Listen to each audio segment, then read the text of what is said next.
Halo guys, kembali lagi ke cerita horor USR dengan aku, Juni.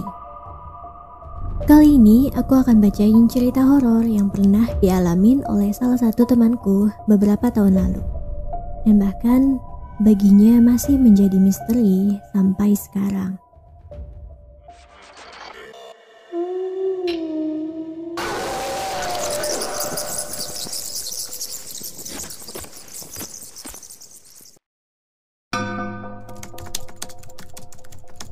Perkenalkan, namaku Lisa. Aku akan menceritakan kejadian mengerikan yang menimpa kekasihku, Rian, yang sampai kapanpun tidak akan bisa aku lupakan. Saat itu, aku menjalin hubungan jarak jauh dengan Rian, karena dia memutuskan untuk kuliah di salah satu universitas di Bandung. Sedangkan aku melanjutkan kuliah di Jakarta karena tidak diizinkan untuk tinggal jauh dari orang tua. Dengan mencoba untuk hidup lebih mandiri, saat itu Rian menolak tawaran paman dan bibinya untuk ikut tinggal di rumah mereka dan memilih untuk menyewa sebuah apartemen minimalis di daerah Soekarno-Hatta di Bandung.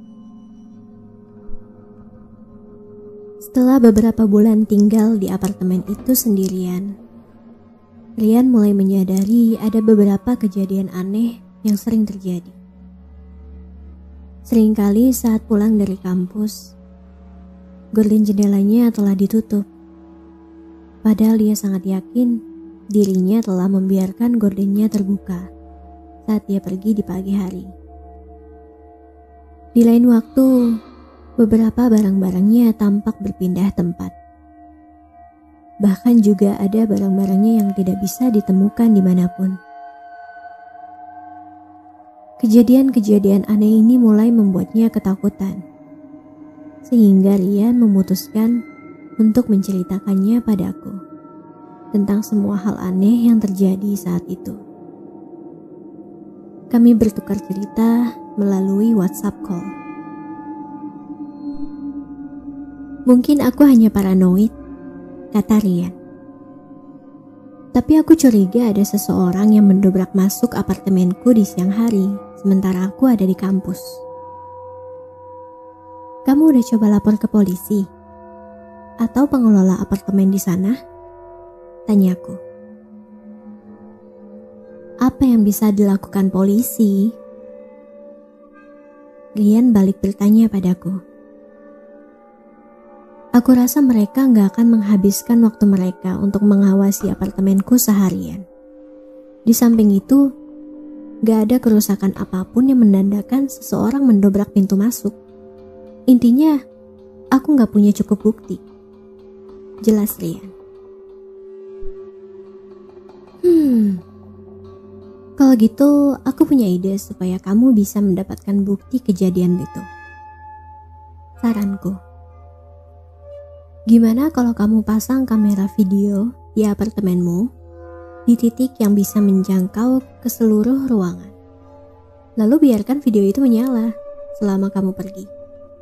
Nah, hasil rekaman itulah yang bisa kamu jadikan bukti. Wah, benar juga. Kenapa aku gak kepikiran sampai situ ya? Sahut Rian.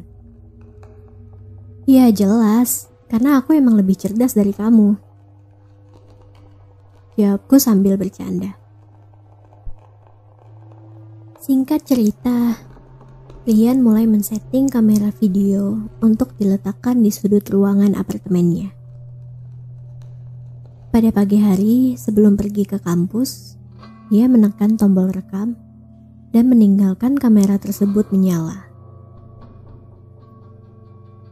Setelah seharian beraktivitas di luar, Rian kembali ke apartemennya. Kemudian langsung merebahkan dirinya di atas kasur, tanpa menyadari bahwa kamera videonya masih menyala saat itu. Beberapa jam kemudian, Rian baru teringat dan segera mengambil kamera tersebut dari tempat tersembunyi. lalu menekan tombol stop. Kemudian Rian menelponku.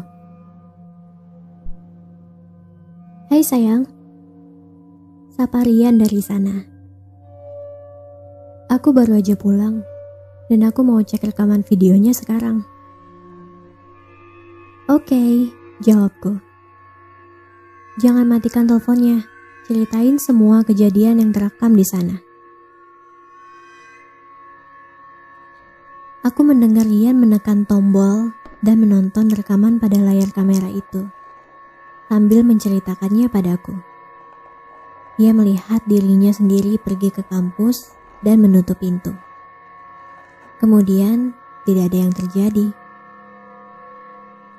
Dia masih menekan tombol untuk mempercepat rekaman dan mencari ke seluruh video. Ruangannya tetap hening.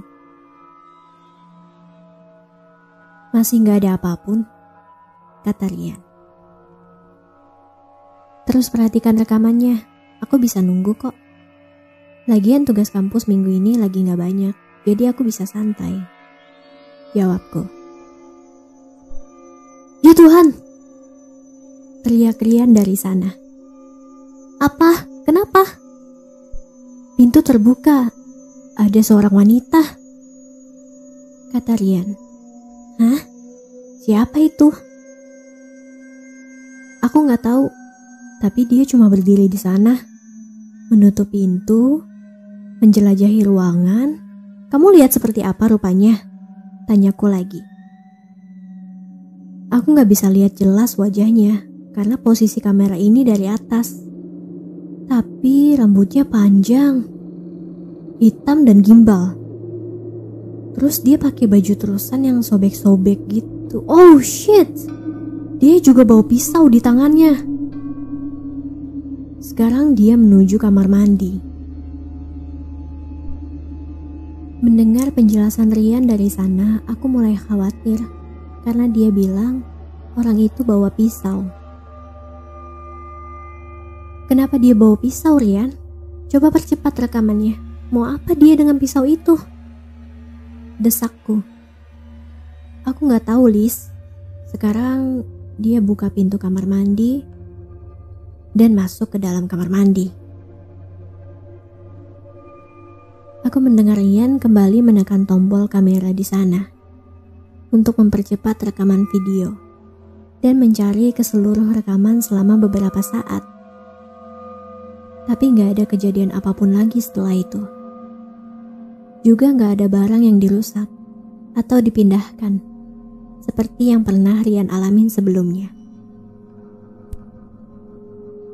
Oke, ini cukup. Setidaknya aku punya bukti sekarang. Aku bisa lapor ke pengelola apartemen ini, bahkan ke polisi, supaya mereka bisa tindak lanjuti. "Lisa, kamu masih di sana?" tanya Rian. "Iya. Sebaiknya kamu cepat lapor malam ini juga deh. Karena kejadian ini sangat gak wajar. Bahkan wanita itu bawa pisau. Aku khawatir dia bukan hanya mau merusak barang-barang kamu." Shh. Rian menyalaku. "Jangan mikir yang enggak-enggak. Besok pagi sekalian berangkat kampus, aku pasti laporin kejadian ini kok," jawab Rian. Kemudian aku masih mendengar Rian seperti masih menonton rekaman video di sana. "Astaga, pintunya kebuka lagi!" teriak Rian tiba-tiba. "Apa? Ada apa di sana?" "Oh, gak apa-apa," jawab Rian. Ternyata itu aku yang baru pulang dari kampus. Rian. Hehehe. Dia malah ketawa. "Oke sayang, aku mau mandi dan beres-beres dulu ya," jawab Rian. Oke. Tunggu sebentar." Tiba-tiba aku menyadari sesuatu. "Rian, tadi kamu bilang wanita itu masuk ke kamar mandi kan? Apa kamu lihat dia keluar dari sana?"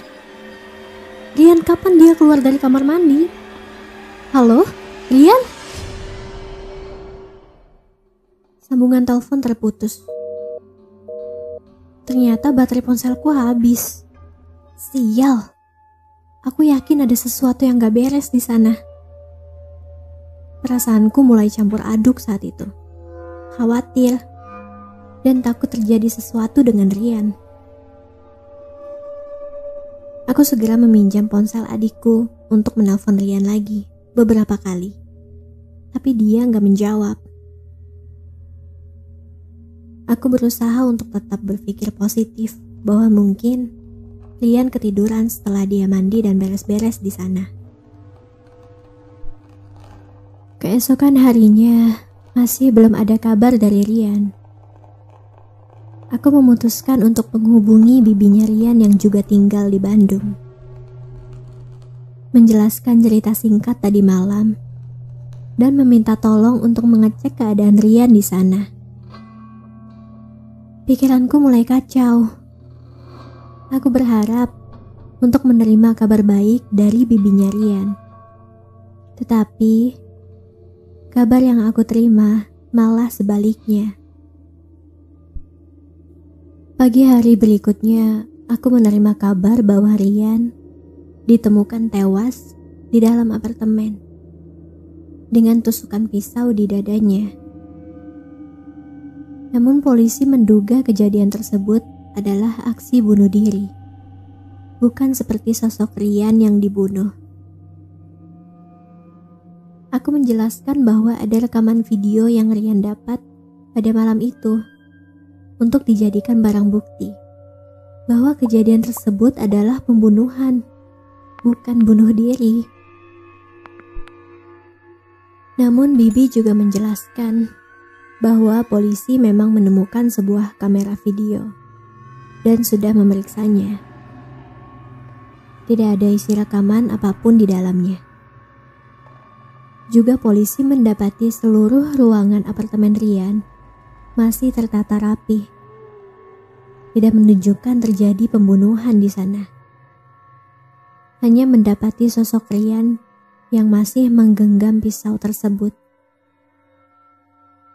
Sehingga Rian dinyatakan bunuh diri.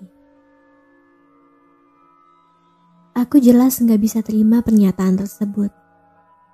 Dan aku yakin Rian gak mungkin bunuh diri.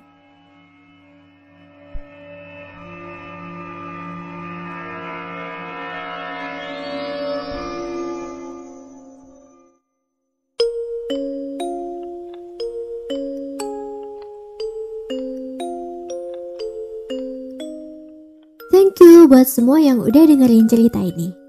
Thank you juga buat Lisa yang udah sharing pengalaman horornya bareng US Art.